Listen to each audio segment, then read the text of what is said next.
Bismillahirrahmanirrahim. Assalamualaikum warahmatullahi wabarakatuh.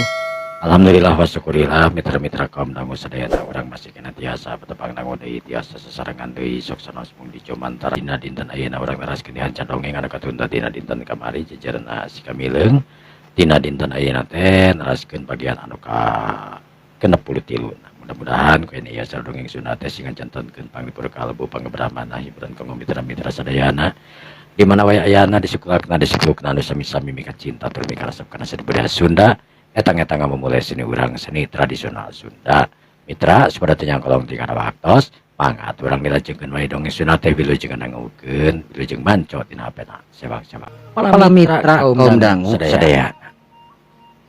Kaayaan di nagara di alun-alun kota raja kota raja Jatikamel sararea ngaranyu kaget ngarasa reuas anu nyangka Prabu yen Raja Galahpasi anu ngaranna Prabu Waringin Sungsang anu geus ngaranna kakoncara kajana pria geus apal sararea oge kana ngaran Prabu Waringin Sungsang anu tetela geuningan jadi peserta dia tapi tempatan Prabu Waringin Sungsang anu teu disangka talu kahiji wanoja ratu di Jatikameling Nyimas Dewi keningan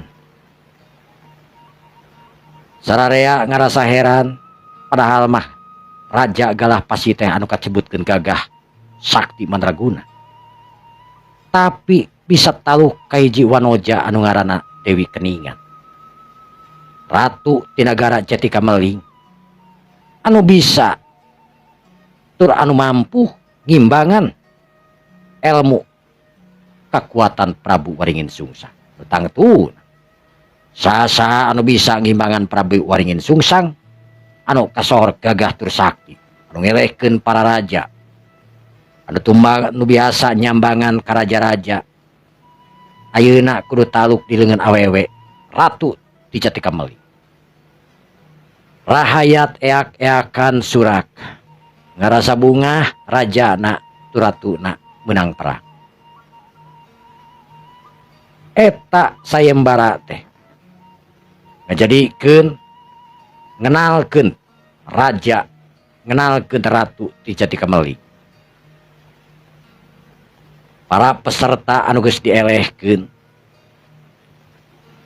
kabeh ngaberes pada hayang menang pada hayang kaangkat jadi para penggawa Galahpasi anu dina carita anu geus kakoncara kamana-mana kerajaan anu gagah tur sakti kerajaan anu memang gede tapi raja anak memang Prabu Waringin Sungsang anu ayeuna talu dina waktu anu sakedeung oge eta berita teh geus nepi kamana-mana tangtuna geus jadi sabiwir hiji Galahpasi anu dibawa pingpinanana Prabu Waringin Sungsang anu geus taluk cenah kahiji wanoja raja turatu di negara Jatikameling Prabu Waringin Sungsang anu teu era-era ngaku kana kaunggulan musuh hiji satria anu gagah hiji satria wiwaha anu tangtuna kudu ngaku kana kaunggulan musuh kudu narima kana kahebatan musuh teu meunang disumput salinungkeun ngaku elehnya eleh lamun temah eleh meunangnya meunang kebenaran dina waktu harita memang keur apes Prabu Waringin Sungsang memang eleh anu hartina Waringin Sungsang mung nyemputkeun jati dirina eleh nyebutkeun can pernah eleh Waringin Sungsang jelas ayeuna ngaku kana kaunjulan musuh nyaetana Dewi Keningan antukna si kamileung harita mawa Prabu Waringin Sungsang kana tempat pangcalikanana para ratu para raja anu nyakseni di eta pitempatan ratu jeung raja ti sabanagara harita pas ningali Waringin Sungsang anu datang kadinya anu make pakaian lain pakaian raja tapi hiji satria anu gagah Sakabehanana sungkem sabab nyaho Prabu Waringin Sungsang hiji pamimpin raja ti nagara Galahpasi anu tangtuna anu hebat. Kek Prabu Waringin Sungsang harita calik disagedengeun si Kamileung anu ngapingna dina waktu harita. Kadenge ti panggung nyaetana Ratu Dewi Keningan anu ngumumkeun kasadaya para peserta anu tos sami-sami ngiring awu di acara ieu. Kaula Dewi Keningan ngaturkeun nuhun sadayana, ngaturkeun nuhun laksa ketika bingahan. Kaula ayeuna anu ngadeg di lahur panggung di payunan salira sadayana bade ngumumkeun mana anu kapilih, mana anu teu kapilih. Anu kapilih engke nyuhunkeun sadayana ka panggung, sedengkeun anu teu kapilih tetep dina bangku masing-masingna margi engke bakal tetep kenging penghargaan di Kerajaan Jatikameling. Mangga kanggo Kakang Bajul Pataru salaku senopati di nagara Jatikameling bikin ngumumkeun sararea rahayat didinya eak-eakan keprok. Para peserta anu geus tadi tarung anu ngalawan Bajul Pataru oge anu ngalawan Panglima Perang Jabang Aruna kabeh ngarasa deg-degan, kabeh oge hayang ngarasa kapilih. Sanajan dina tarungna tadi eleh ngalawan Bajul Pataru tapi bisa jadi menang lamun ngalawan peserta-peserta ieu. Bajul Pataru harita kapayun. Atur nuhun Ratu, kaula Senopati Bajul Pataru bade ngumumkeun saha di antara para peserta anu ngengingkeun tur kapilih dijantenkeun abdi dalem di nagara Jatikameling. Kirang langkung para peserta ieu teh aya kana 130 urang. Satria-satria gagah, satria-satria sakti dina dinten ayeuna bakal dipilih. Sadayana anu kapilih engke naik ka luhur panggung. Sakabeh jalma eak-eakan deui bari suit sagala rupa. Mana anu rek dipilih engke ku Bajul Pataru mutangtuna geus aya catetanana. Lain dina kertas model ayeuna nyatetna oge atuh da. Dina daun lontar zaman baheula mah. Sakira-kira bisa ditulis. Teuing tulisan lagi tulingkus tulisan kawas kumaha. Palamitra kaum dangu sadayana mimiti Bajul Pataru harita ngumumkeun kurang leuwih meureunnan 72 urang peserta anu kapanggil ka luhur panggung. Eta panggung teh lain panggung leutik da geus disadiakeun. Panggung kerajaan, panggung anu gede nakeranan. Anu geus kapanggil harita naranae ka panggung, anu teu kapanggil harita ting raret jeung babaturanana. Kira-kira manehna bakal dijieun naon?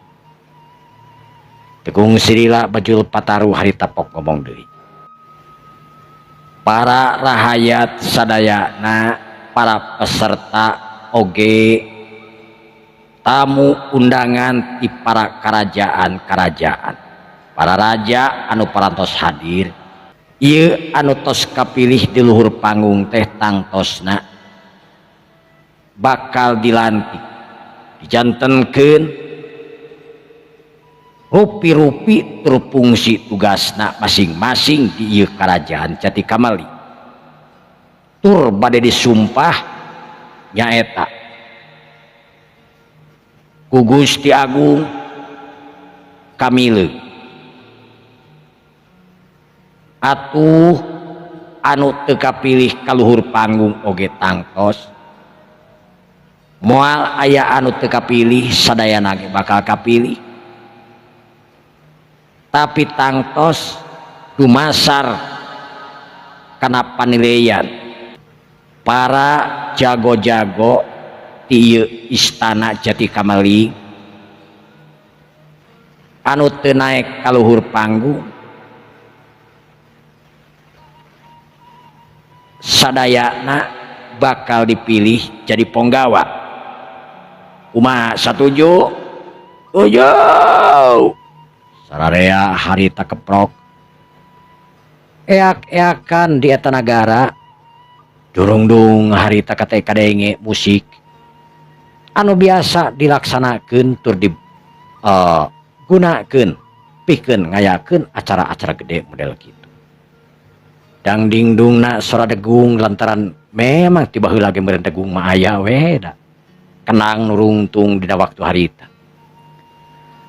Rahayat eak-eakan lamun teh mah zaman ayeuna meureun disumang ku para artis ibu kota, zaman harita mah duka aya duka eueuy. Rahayat seolah-olah pesta dina poe harita. Dagang nepi ka beak ludes. Anu lalajo puas nakaranan ningali tarungna tur ningali anu geulisnya etana ratu ti nagara Jati Kamaling Dewi Keningan anu ayeuna katingali nu calik disagedengeun ibu nya etana Diah Lopa. Kaayaan di eta nagara ti poe ka poe disaprak ngayakeun sayembara. Jelas Jati Kamaling geus nambah pasukan kurang leuwih 130 para jago anu geus ngalaman tarung dina sayembara geus dijadikeun para ponggawa, para mantri katut naon kebutuhanana di eta nagara. Ti poe ka poe nagara Jati Kamaling teh beuki gede wae. Para ponggawa jeung tentarana beuki nambah tur nambah. Jati Kamaling pendudukna beuki padet wae ayeuna mah. Ngan encan nyebar kaluar kota Jati Kamaling. Tempat wisata di mana-mana Jati Kamaling. Nu tangtu anu dijieun ku pamerintahan Kota Raja Jati Kamaling we. Anu tangtuna Kipatih Maktapura anu ngarti kumaha alusna Jati Kamaling. Jabang Aruna mangrupakeun panglima perang. Bajul Pataru mangrupakeun senopati anu ngarti tangtuna kana tata kelola kerajaan. Tata kelola kota anu tangtuna make jasa Bajul Pataru. Dibantu oge ku Ki Maktapura anu bisa ieu dina masalah tahta kepemerintahan. Jati Kamaling anu kasohor kamana-mana. Ngaranna ayeuna anu seungit lantaran seungitna ku ngelehkeun Prabu Waringin Sungsang Raja Tigalah Pasir. Di poe ka poe, di waktu ka waktu. Sataun ti harita Jati Kamaling berdirina Jati Kamaling ti mimiti nepi ka ayeuna teh kurang leuwih 3 taun. Kakocapkeun 3 taun. Desa-desa nu aya di Jati Kamaling ngarasa bagja. Boga raja anu memang geulis rancunit oge henteu tebang pilih, henteu condong sabelah. Raja anu memang nu maha bijaksana dina nerapkeun naon sagala rupa. Kipatih Maktapura anu beuki dieu beuki hebat wae katingalina. Jabang Aruna anu soson-soson mangrupakeun panglima perang. Senopati Bajul Pataru anu terus-terusan ngulibek neangan tur ngawaskeun ka sakabeh tempat. Bisi itu jeung ieu, bisi aya itu jeung ieu nya kitu deui. Jabang Aruna anu tangtuna tugasna pikeun ngawaskeun nagara timimiti perbatasan nepi ka itu jeung ieuna nu dibantu ku para tentara anu kacida pisan gararagahna sabab tentara-tentara di Jati Kameling teh mangrupakeun tentara pilihan hasil sayembara sawareh. Cag urang tunda heula Jati Kameling anu ayeuna umurna kurang lebih geus 3 tahun. Kacaturkeun di hiji desa. Di hiji desa anu mana eta desa teh anu imahna geus katamahan 3 imah. Salila aya jalma nu namahan nyaetana. Eta nu namahan teh mangrupakeun Ki Damar. Anu kalantar tur ngaliwat ka eta desa tur nepi ka bubuaran. Kakocapkeun Ki Damar anu memang geus aya di eta desa teh kurang leuwih meureunan 2 tahun setengahan leuwih. Hampir 3 tahun we disaprak gunung meledug dina waktu harita kabur tur nyalametkeun diri keluargana tatanggana jeung sajabana anu aya di desa Cipancur geus eueuh dikieuna kabeh.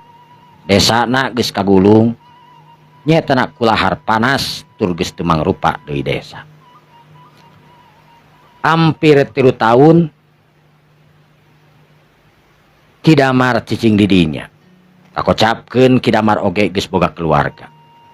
Kawin ka urang dinya ka budak anu ngora tangtuna. Ya kitu 2 baturna harita anu ngora. Sapopoena Ki Damar harita usaha hasil bumi we tangtuna. Anu mana hasil bumi teh dijual ku anak buahna nyaetana ka Kota Raja. Tempat pangjualan Kota Raja teh nu pangdegeutna nyaetana Galah Pasi. Dina hiji waktu Ki Damar anu memang milu dagang. Ayeuna mah geus teu disebut di juragan ku sararea oge. Keur mah kahiji gura. Ki Damar memang ayeuna mah henteu maksudna teh henteu sombong kawas baheula. Dalantaran lubak-libuk meureun duka memang akibat tina gunung anu meledug. Manehna jadi babalik pikir. Ki Damar ayeuna mah biasa we disebut Ki Damar, henteu make embel-embel juragan. Kahirupan Ki Damar anu memang leuwih punyul tibatan rahayat anu lain. Anu baheula salapan imah katamahan 2 imah. Anu hartina katamahan 3 imah nu hartina jadi 12 imah. Ayeuna mah geus cucel, nu baheula teu boga imah ayeuna geus kararawin tur nyarareun. Kurang leuwih di daerah eta teh ayeuna aya kana 35 imahna sajeroning 3 tahun. Anak baranak kaasup Ki Damar oge anu geus boga budak laleutik keneh ayeuna. Dina hiji waktu Ki Damar anu milu ka Kota Raja nyaetana ka Galah Pasi. Ki Damar anu ngajajakeun daganganana anu mangrupakeun sayur mayur we. Hasil tatanen, hasil bumi di perkampunganana jeung sabalad-baladna jeung batur manehanana we nusa ilmur Cipancur hari. Ki Damar harita nu ngadenge kabar yen sabagian rahayat ti eta pitempatan teh keur ararinit ka hiji nagara nyaeta nu ngaranna Jati Kameling. Keur ngadatangan nagara Jati Kameling sabab keur ngayakeun sayembara cenah kitu. Ki Damar anu memang kerang-kerung dina waktu harita pok ngomong ka para warga nu aya di dinya tur nanyakeun anu keur balanya ka manehanana. Punten Mamang. Nah, geuning dina dinten ayeuna mah yeuh masyarakat teh asa teu katinggal biasalah pasar teh meuni pararinung yeuh. Hahaha. Sumohon tudak Kakang. Ayeuna teh jalmi-jalmi ti Kota Raja teh panasaran nuju nyakseni acara sayembara nyetan di hiji nagara. Sayembara sumohon di mana teteh? Di nagara Jati Kameling. Jati Kameling sumohon di nagara Jati Kameling Ke. Nah gening aya nagara anu enggal ieu teh nembe nguping abdi mah. Tos lami tos aya kana 3 tahunan ieu teh. Saurna nagara Jati Kameling nya ari asal usul mah duka kumaha ngan aya we kerajaan di Jati Kameling. Dupi anu janten rajana teh saha teh? Sanes raja ratu pangintenan. Dadi ratuan age ku istri anu gagasak. Namina Nyimas Dewi Keningan. Harita Kidamar asa percaya teu percaya kana ngaran Dewi Keningan sabab manehna nyaho teh Dewi Keningan anak si Kamileung. Tapi jelas keur Kidamar teu percaya jeung teu nyamoal nyangka lamun anak si Kamileung jadi ratu. Oh kitu istrinya. Duh janten penasaran hoyong nyobian icalan kapalih ditu weh. Cobian atuh icalan kapalih ditu. Naon-naon ge icalan palih ditu mah. Kahiji artosna ageung ngan pedahku tebihna we ti dieu teh. Duh, pamiti kota raja ti dieu teh da ieu teh raja paling perbatasan ieu teh raja teh. Tetangga nya tetangga raja, tetangga kerajaan ieu teh. Tetangga negara pamiti dieu mapah teh kirang langkung samingon ka nagara Jati Kameling. Ya paminae kuda mah nya kirang lah bisa mingon nah gitu. Cobian geura icalan kapali ditu. Wah ditu pasarna ge leuwih hebat weh. Nembe terang abdi mah yeuh. Muhun. Nah, urang kemah urang nyobian kapali ditu geura. Ayeuna teh nuju ngayakeun sayembaranya. Nah, sayembara naon kitu? Saurna sayembara nu diayakeun ti eta nagara teh nuju milarian para jago kanggo kanagaraan. Dianggo kanggo prajurit, kanggo para mantri sesuai jeung kemampuanana cenah kitu cenah.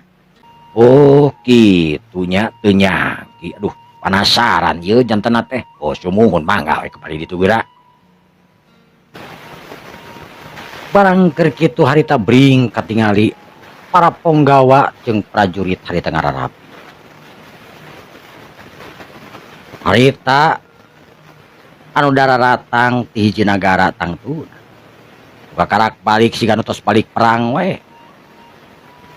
Ngiringkeun saurang raja anu mana eta raja teh nyatana para Prabu Waringin Sungsang. Hiji raja anu diiringkeun tur dijemput ku para ponggawana, para tentarana. Raja anu katingali leuseuh tur dina budi parangina henteu marahmay. Raja tigalah pasi nyatana Prabu Waringin Sungsang. Rahayat anu ningali eta raja kabeh ngabungkukeun awakna. Kasup Kidamar lantaran nyaho yen eta raja Prabu Waringin Sungsang anu gagah tur sakti. Tapi aya nu mantak aneh sabab raja teh katingali henteu cerah seperti biasa. Alem beungeutna paromanana oge katingali henteu sacerah biasana bari ngaliwat teh rurat teret. Ieu mah henteu lempeng we teuteupannana ka hareup. Atuh puguh we kacida pisan kagetna keur rahayat-rahayat kunaon ieu raja manehanana anu katingalina aleup. Salah saurangna harita anu mere kabar yen Prabu Waringin Sungsang teh memang eleh tarung anu ngakukeun satria tapi tetela geus kaboke rahasiana ku hiji ratu di Jati Kameling anu ngaranna Dewi Keningan. Sakabeh rahayat atuh puguh ngaranyug kaget teu nyangka Prabu Waringin Sungsang anu gagah perkasa teh bisa taluk di leungeun hiji wanoja ratu di nagara Jati Kameling anu memang ngora. Beja eta nepi kana ceulina Kidamar anu keur dagang. Kidamar harita di bejaan ku babaturan nu dagangna ngaran-ngaran di pasar Patalema we. Teu nyangka yeuh. Emang teu nyangka kunaon kitu. Kidamar harita dina teu. Jadi kieu cenah kisana. Ceuk rahayat anu nyaksian di ditu turun nyakseni. Raja urang teh nyaeta Tigalah Pasi Prabu Waringin Sungsang. Eleh perang. Nya eleh perang. Ceuk eta nu dagang sabelahna bari ngomongna teu tarik urang rewosan we da sieun kadenge teh kitu jeung kieuna jadi sieun menjadi masalah. Ah, pirak we eleh perang kapanan Prabu Waringin Sungsang teh kacida pisan gagah tur saktina. Nyatana kieu. Ieu mah lain ceuk peja, loba rahayat anu nyaraksian ka ditu kapan ti dieu teh hampir satengahna ti kota raja teh ararinit ka ditu abring-abringan make kuda kamari. Hayang nyaksian cenah satria nyaeta nu keur nyamar Prabu Waringin Sungsang anu ngahayang nalukeun jati kameling ujung-ujungna ditalukeun ku hiji wanoja anu geulis rancunit tur budak ngora. Ratu ti nagara Jati Kamaling eta nya nu ngaranna Nyi Mas Dewi Keningan mampu ngelehkeun Prabu Waringin Sungsang kitu cenah bejana. Ki Damar anu ngahuleng harita asa cangcaya tapi memang eta beja teh akurat lantaran loba warga anu memang maksudna warga di Galah Pasi anu nyaksian pertarungan anak antara raja manehanana jeung hiji Ratu Dewi Keningan. Beja pabeja-beja rahayat saantero nagara Galah Pasi geus apal elehna Prabu Waringin Sungsang ku hiji ratu ti nagara Jati Kamaling ngaranna Nyi Mas Dewi Keningan. Samalah lain kur di kerajaan Galah Pasi anu nyaksian kerajaan-kerajaan anu lain oge harita ararapaleun yen Raja Agung di negara Galah Pasi teh serah bongkokan tur eleh samalah niat rek mikeun kerajaan anak ngan ditolak cenah. Eta beja terus nepi ka mana-mana. Palamitra kaum dangu sadayana di hiji tempat kayak tingali ayah hiji jajaka anu gandang anu keur leumpang meni tenang nakerana. Eta jalma anu keur leumpang teh aya lian Panji Sanan. Panji Sanan mangrupakeun hiji satria anu datang ti hiji leuweung anu digedekeun ku pandita anu ngaranna Saptolilo. Panji Sanan anu ayeuna geus nepi ka salah sahiji tempat anu mana eta tempat teh mangrupakeun tempat anu istimewa nakerana. Hiji kerajaan anu bersih tur asri. Aing di mana ieu teh? Nah ieu teh tempat kerajaan atawa tempat naon? Lamun ningali bangunan mah jelas ieu teh kerajaan. Itu para punggawa namanya bersama nu ngajaga bersama aku pakarang. Palamitra kaum dangu sadayaan. Panji Sanan harita nangtung mancuh dina tangtunganan. Panji Sanan anu buukna panjang ririaban harita. Harita katingali ku para ponggawa. Anu tangtuna para ponggawa ngarasa curiga sabab tita tadi eta jalma anu nangtung tur neuteub eta kerajaan pari posisina nangtung teh lir ibarat tangtungan jawara. Para ponggawa nuduaan harita nyampeurkeun. Satria, saha anjeun?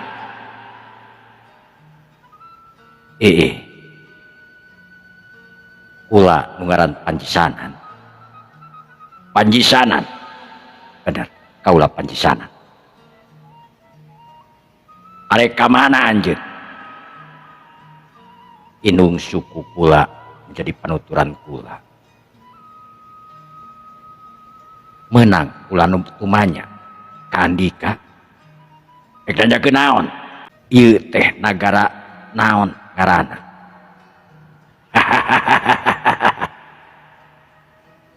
Panjisanan rek naon nanya ke negara ieu geus naon ngaranna?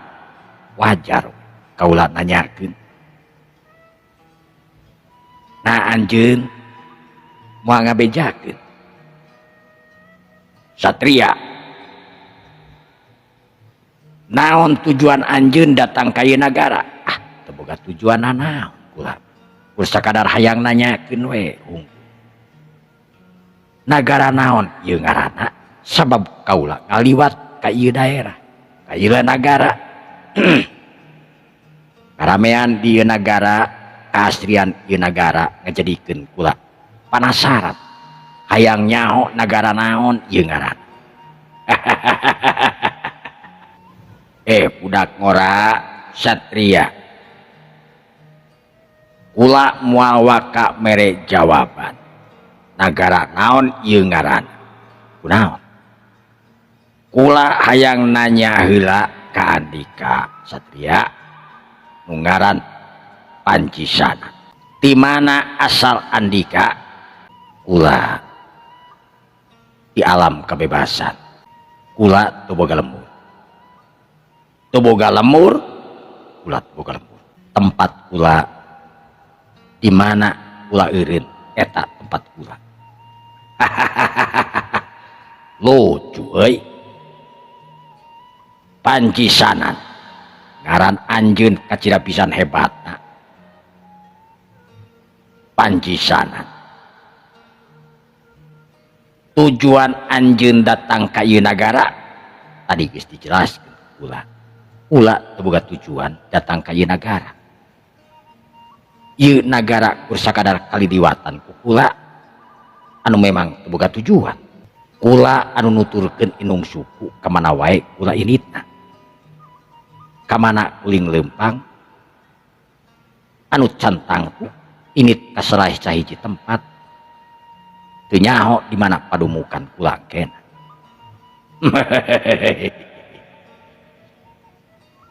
Panjisanan alus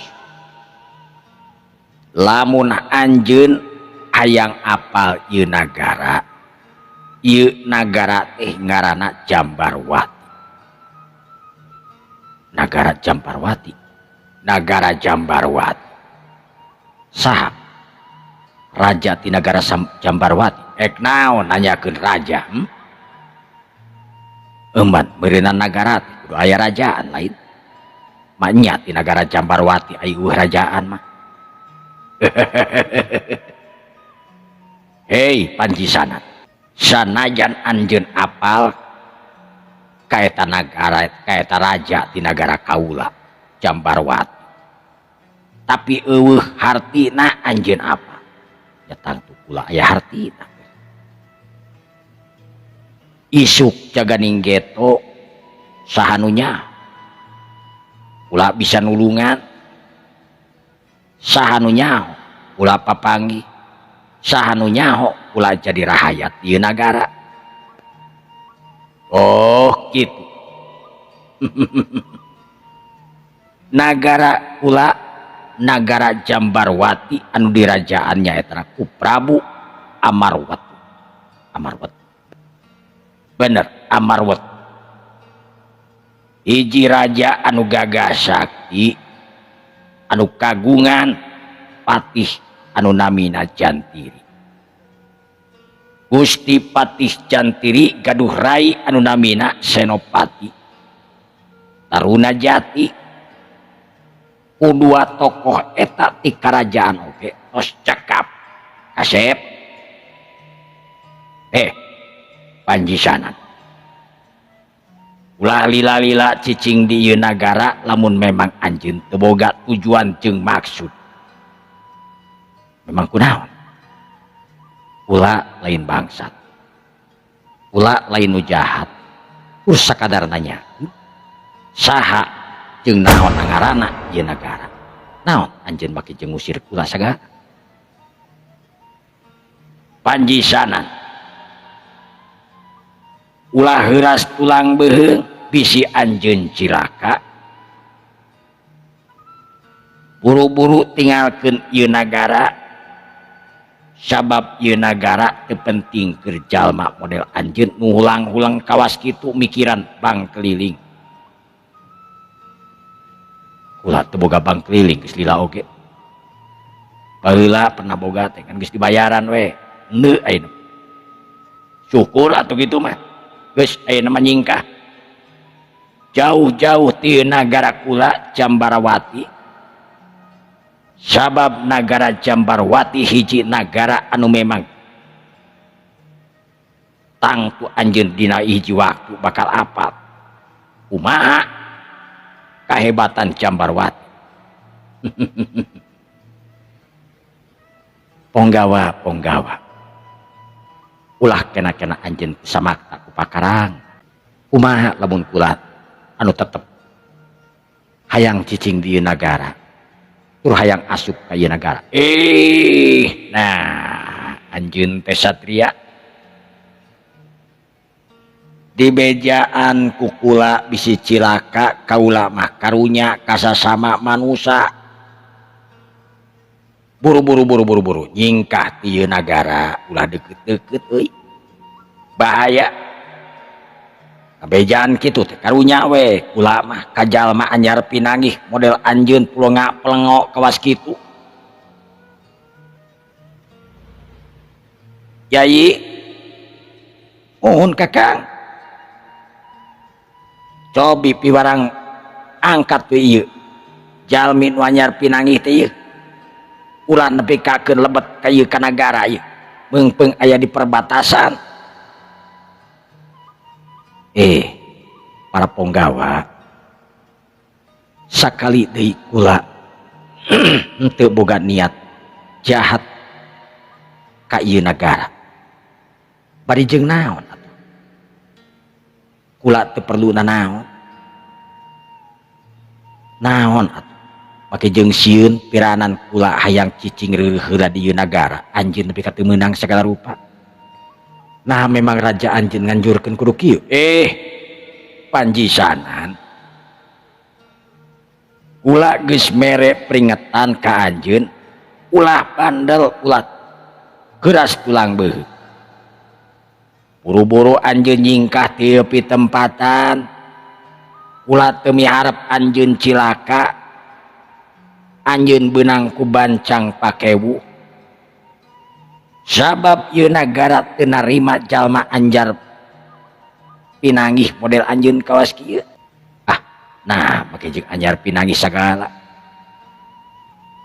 meureunna sararea ge jalma anyar pinanggih nu teu wawuh jeung anjeun mah kan anjeun ge moal tangtu apal kabeh ka ieu nagara nu tangtuna meureun di ieu nagara teh bisa aya nu jahatna bisa aya nu heuteuna. Ieu manusia teh nepi ka ngotot ieu. Yai mun kakak sok gegera omongan ieu manusia teh ngotot ieu mah ieu. Anjeun panjisanan kadenge omongan lanceuk kula tadi. Kula normal, kula boga ceulik tah tu kadenge. Kunaon anjeun make jeung teu ngagugu sagala. Ini tieu pitempatan. Kula lain jalma jahat anu tangtuna kuat karena pendirian kula moal arek ini tieu pitempatan. Aduh teu lebar anjeun kada nyawa. Nah make jeung lebar kada nyawa sabab kula aya nu ngatur nyawa. Kunaon tujuan anjeun make jeung hayang cicing di nagara? Kula jalma asal anyar pinanggih anu ngaliwat ka ieu nagara. Piranan kula reureuh sawatara waktu piraku kaula tapi ka diulahkeun. Tangtu keur kaula jadi panasaran aya naon sabenerna ieu di ieu nagara. Nah anjeun diparentahkeun ku raja anjeun anu ngaranna Prabu Amarwatu. Pikeun nyingkirkeun jalma-jalma anyar pinanggih terus dicuriga ku anjeun sieun jahat sieun itu sieun ieu. Anjeun jadi ponggawa tangtuna gagah. Anjeun jadi pamimpin tangtuna perkasa. Nah becieun ku kaula jalma anyar pinangih bari jeung sorangan teu mawa balad itu jeung ieuna keun we atuh kula mah istirahat di dieu oge moal nanaon ieu meureunan bisa ditinggalikeun ku anjeun oge ieu beuki dieu beuki norolog ieu ngomongna ieu ya ieu mohon Kang jiga nama ieu jelema ieu kudu diparekoskeun di liang irungna oge ieu beda soal nama ieu nyieun gara-gara kana gara kula nah make jeung nyieun gara-gara anjeun justru nyieun gara-gara jeung kaula kula jalma nu ngaliwat ketuah ti dosa tapi anjeun nyangka kaula sarua jeung nyangka we lamun kula ulah istirahat-rahat acan mah di dieu dengekeun panjisana kunaon kaula ngulahkeun andika datang tur cicing di ieu tempat sanajan tina waktu anu singkat sabab di ieu nagara teh keur aya kakacauan di nagara teh ieu dengekeun tah lanceuk kula bieu ngomong menang kaula apal kakacauan naon di ieu nagara aduh sanajan kula ngajelaskeun ka andika anu lain asalna ti nagara anu teu boga sangkut pautan jeung ieu nagara percuma kaula ngajelaskeun ka andika coba we jelaskeun ka kaula ulah yang apal ieu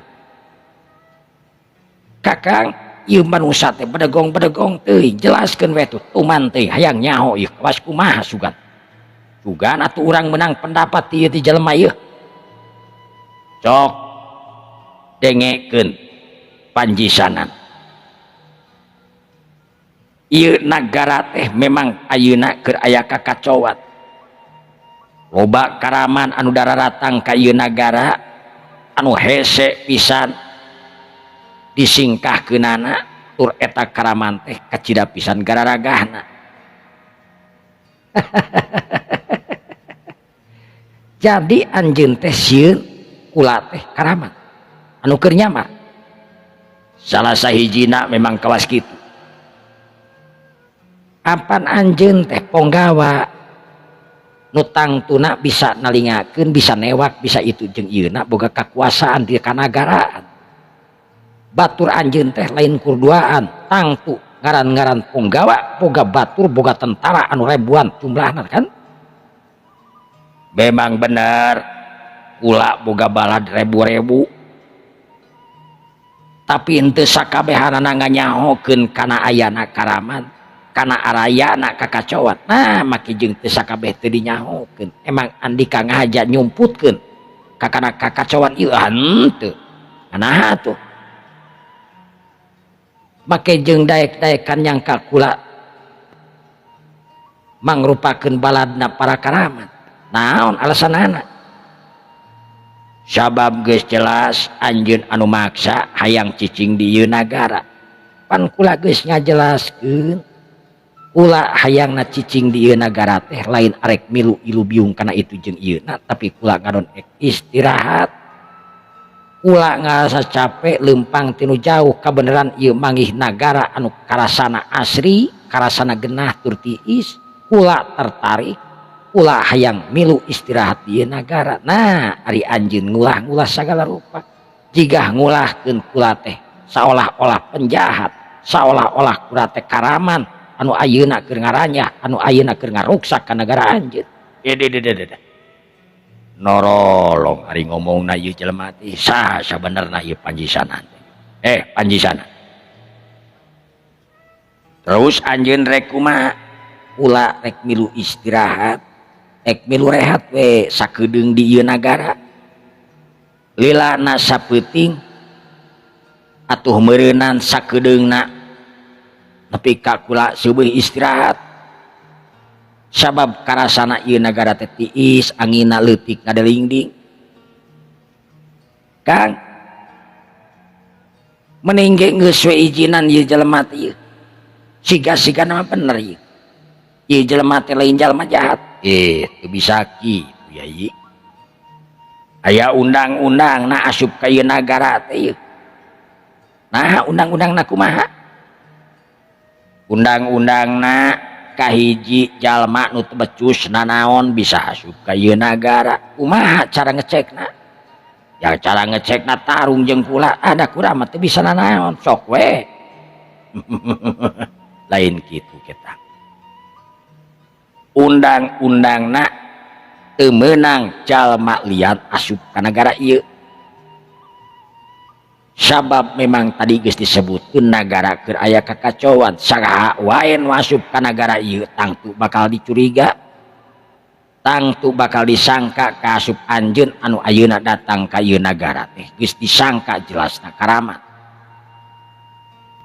Lamun kula hayang apal meunang karama naon anu pernah asup ka ieu nagara. Lamun kudu kula nyebutkeun karama naon nu asup ka ieu nagara kula teu apal ngaranna.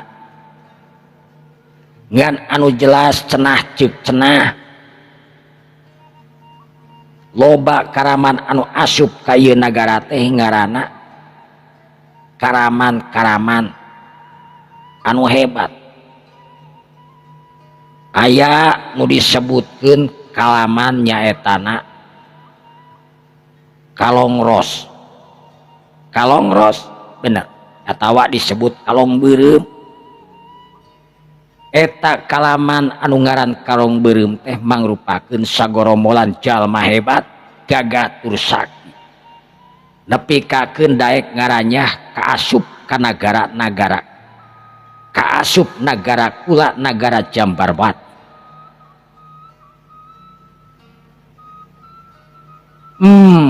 Jadi eta alasanana di mana tempatna karaman kalong beureum teh. Lamun kula apal karaman kalong beureum di mana ayana tangku kula geus ngobrak-ngabrik geus newak jalma-jalmana. Tapi hanya karena eta jalma datangna teu dionang ini tauge teu permisi. Bari jeung mawa barang, bari majeng mawa perhiasan anu warga rahayat kula. Kunaon make jeung seuri? Berarti pangamanan di dieu teh kacida pisan lemahna, bro. Nah, coba bayangkeun sakelas pangamanan kerajaan model anjeun di dieu geus kaasupan ku karaman. Lemah ieu karama kerajaan teh. Ulah ngahina kitu. Memang bener lemah ieu kerajaan teh. Coba lamun anjeun para ponggawana gagah tur sakti bisa mampu sing saha wae nu asup ka ieu nagara kaasup para karaman aman ieu nagara. Moal kacau seperti ayeuna. Nah jadi urang anu dihina ieu. Satria ulah sambarangan anjeun ngomong. Make jeung ngomong lemah syahwat segala naon maksudnya teh lemah syahwat lemah. Ieu nagara teh nagara hebat, ieu nagara kuat. Lamun nagara hebat geus tangtu moal mantak asup karamat deh panjisanan anjeun bener-bener geus kahina basa ka kula, geus kahina institusi negara. Waduh gaya bahasa nama institusi negara. Apal ti mana eta bahasa pamanggih yo oge. Dengekeun panjisana. Tong coba-coba anjeun ngahina ka kaula, ngahina ka para ponggawa kaula nu aya di nagara Jambarwati. Kunaon? Kula teu ngahina. Memang ieu kanyataanana. Lamun ieu nagara kuat geus moal kaasupan ku para karaman, moal kaasupan ku para ku para penjahat. Ngan ku dasarna nagara ieu lemah, eueuh pamimpin anu hebat, eueuh para ponggawa anu sakti, eueuh anu ngajaga anu ngagentarkeun ka para karaman, blos buktina anjeun sorangan anu nyebutkeun nagara ieu memang sering diasupan karaman. Aduh Kakang geus tong diajakan ngobrol ieu cangkalak tuman ieu manusia teh beuki lila beuki panas kana liang irung ieu aing ieu ajak ngobrol ka jelema kieu mah panjisanan ulah